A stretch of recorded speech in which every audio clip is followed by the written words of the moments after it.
আপনি কি nervous feel করছেন? আচ্ছা, আপনার নাম তো রেজওয়ান আহমেদ, আপনার আর কোনো ডাক নাম আছে?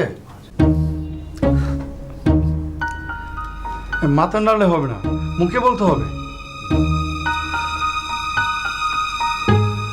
কি হলো বলুন। আচ্ছা, আপনি এত নার্ভাস হচ্ছেন কেন? নার্ভাস হওয়ার কিচ্ছু নেই, বলুন বলুন।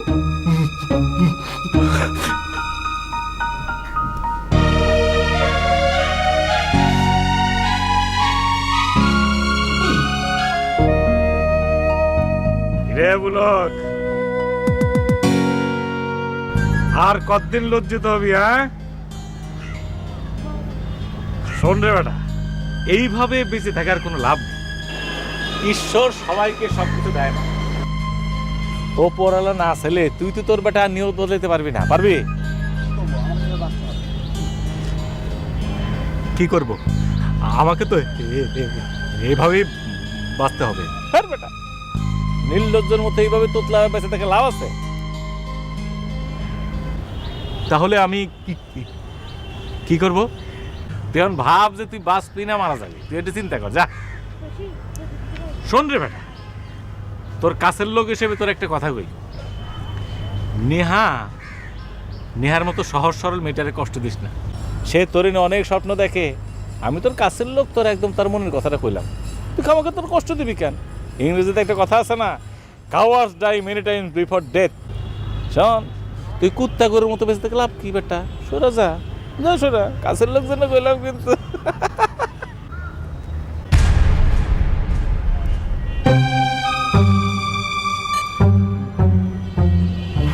বুঝতে পেরেছি, এভাবে বেঁচে থাকার কোনো মানে হয় না। এখানে আমি নিজেও কষ্ট পাবো, আবার নেহাও কষ্ট পাবে। এসে আমার মরে যাওয়া অনেক ভালো, কিন্তু আমি মরে যাব কি করে?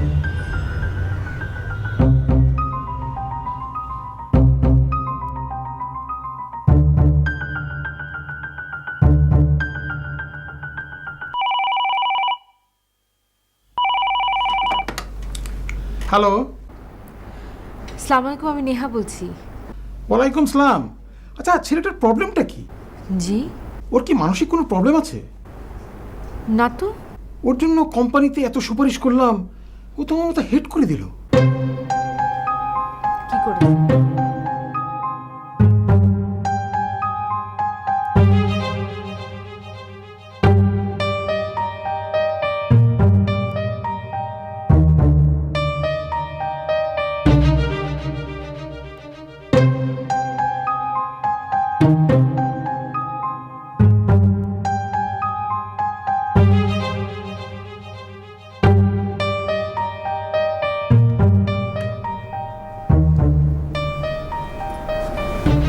চাকরিটা হয়নি না?